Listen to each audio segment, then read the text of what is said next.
ever to be president. And that wasn't just the view from the right, by the way. They mostly stayed out of it. That's what faithful Democrats were saying. In 2019, 3 separate neoliberal news outlets, The Guardian, The Week, and CNN, all published op-eds with the exact same headline: why Joe Biden shouldn't run for president. Other publications made the same point with equal vehemence.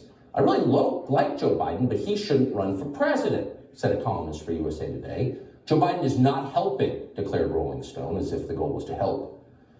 And actually, Biden's family agreed with this. This is true. They did not want him to be president either. Some of Biden's closest relatives assured friends that Biden was running merely to work off the grief from his son's death 2 years before. It made a kind of sense. He needed to get out on the road and clear his head, and a campaign was the way to do that. He knew he wasn't going to win. And for months, it seemed all but assured that he wouldn't win. Biden's first debate performance in June was widely written off as a disaster. It seemed pretty obvious he had zero chance at the nomination. And then Bernie Sanders started to win primaries.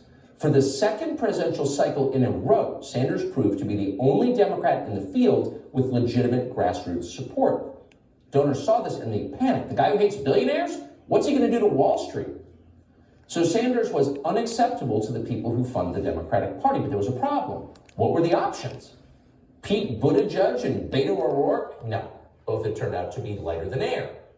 Elizabeth Warren? Double no. Kamala Harris was horrible on every level. Absolutely nobody liked Kamala Harris, and for good reason. So it turned out to be Joe Biden by default. Get up the Biden signs, we're all in.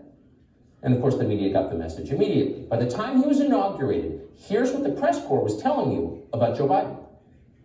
Anybody who has any connection to reality about what is going on around them should have watched that and said, the adults are back in the room. It seems as though we have a professional adult once again in the White House who's just simply doing the work. Really, the theme I would say is the adults are back.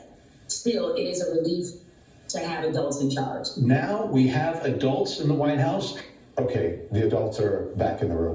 There is a sense, I think, the world over that the adults have returned. We have an adult in the White House now, and it's glorious. These people, never an original thought among them. He's an adult, it's glorious. Well, half true, Biden is certainly an adult. He'll be 80 this fall. But no one in Washington thinks the Biden presidency is glorious anymore. They think it's a disaster. Polls show that voters strongly agree.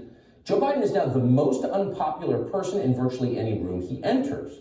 If you doubt it, watch this. This was the scene at the White House today. Take a careful look at this. You've never seen